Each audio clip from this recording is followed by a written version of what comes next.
Hello everyone, I'm Shivani and welcome to Civil Series.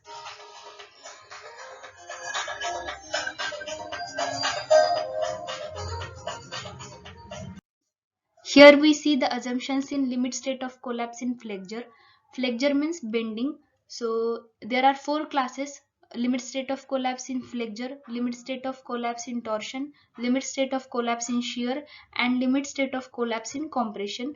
So these are the classes which are used to design the structural members like slab, beam, column, footing.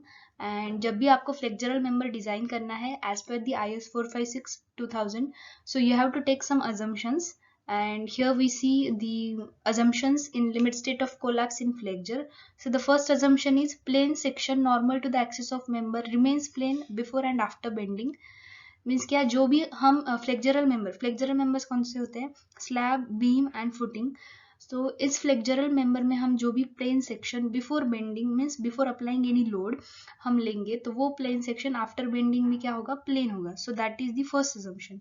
तो यहाँ पे हमने एक simply supported beam consider किया है, और इस simply supported beam में ये हमने सेक्शन लिया है, और इस बीम पर हमने यूनिफॉर्मली डिस्ट्रीब्यूटेड लोड अप्लाई किया है. And because of this load the beam get deflected and the top part is under compression and bottom part is under the tension. अगर सिंपली सपोर्टेड बीम की जगह हमने cantilever beam लिया तो क्या होगा? कैंटिलीवर बीम में हमने अगर यूडीएल अप्लाई किया तो जो टॉप पार्ट होगा वो अंडर होगा टेंशन एंड बॉटम पार्ट होगा वो अंडर कॉम्प्रेशन होगा. तो यहाँ पे हमने सिंपली सपोर्टेड बीम कंसिडर किया है. जो टॉप पार्ट क्या होगा? Compression. Top part is under the compression and bottom part is under the tension. अब ये जो सेक्शन हमने ये बिफोर बेंडिंग वाले सेक्शन में जो सेक्शन लिया था वो सेक्शन हम एक्सटेंड करेंगे आफ्टर डिफ्लेक्शन वाले सेक्शन तक. तो यहाँ पे क्या होगा? ये जो पॉइंट है यहाँ पे कॉम्प्रेशन होने की वजह से ये जो पॉइंट है वो यहाँ पे शिफ्ट हो जाएगा. वैसे ही ये सारे पॉइंट इस साइड शिफ्ट हो जाएंगे. वो जो सेंटर का पॉइंट है यहाँ पे न्यूट्रल एक्सिस पे बेंडिंग स्ट्रेसेस क्या होते हैं? जीरो होते हैं, इसलिए ये पॉइंट शिफ्ट नहीं होगा.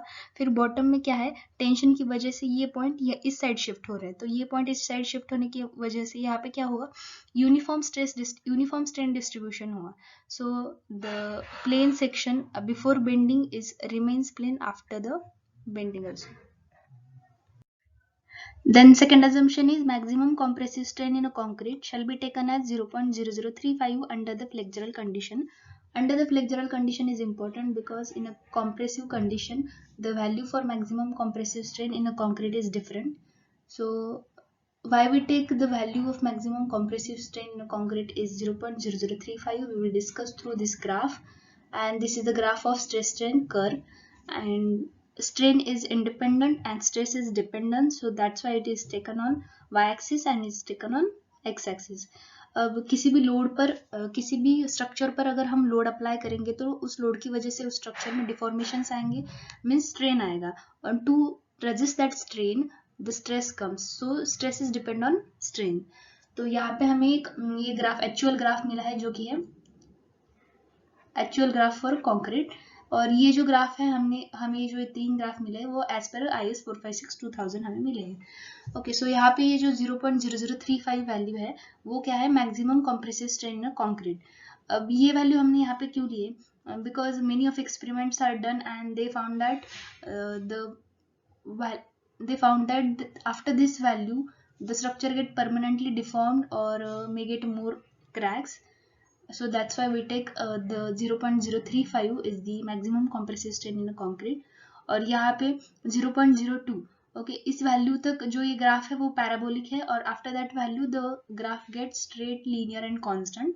और इस वैल्यू जो 0.002 वैल्यू है उस वैल्यू से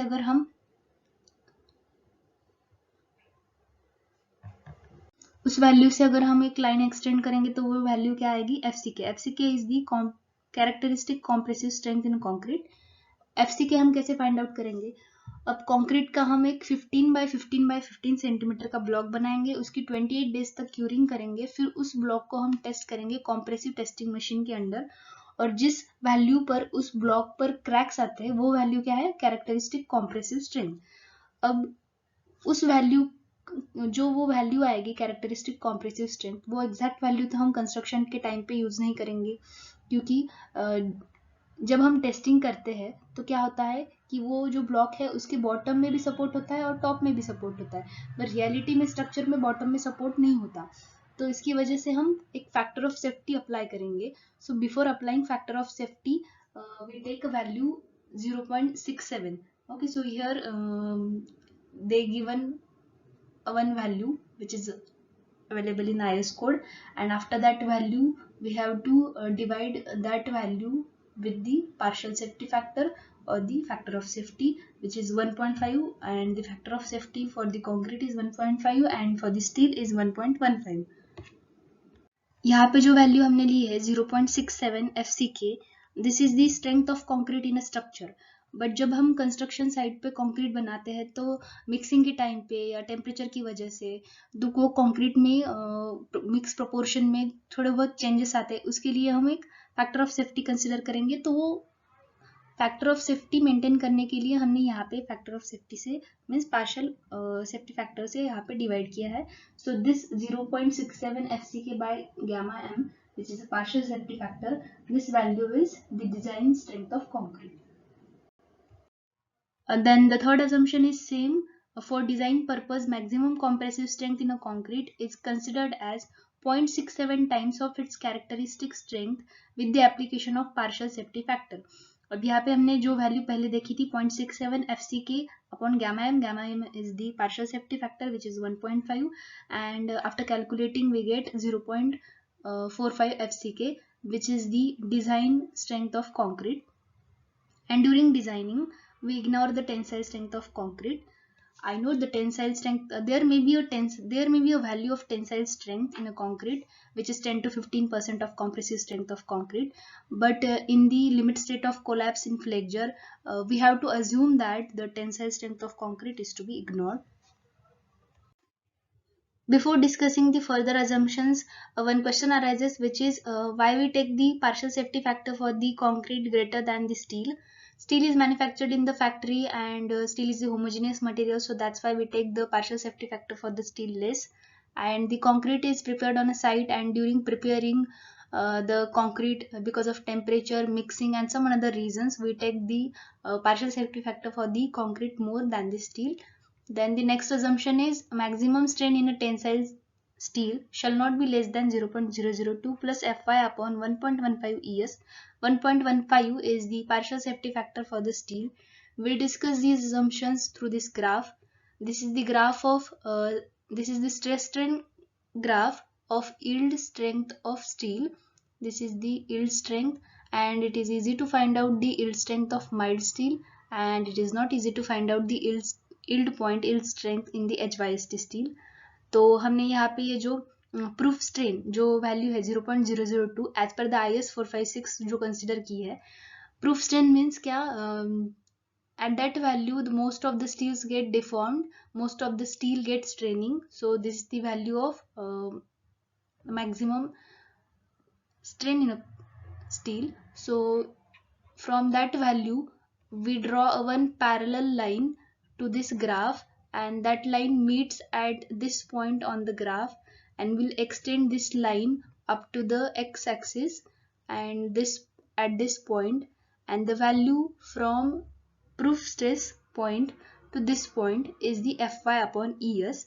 And then next we draw another graph by considering the factor of safety, which is 1.15, and this line meet to this graph at this point, and then we extend this line up to the x-axis, then extend this line up to the x-axis. Then we consider this is the O point, this is A point, and this is B point. Then the value from O to A is 0.002, okay, 0.002 plus the value from A to point B is the Fy upon Es with the partial safety factor, so Fy upon 1.15 ES. So 0.002 plus Fy upon 1.15 ES. So this is the maximum strain in a tensile steel.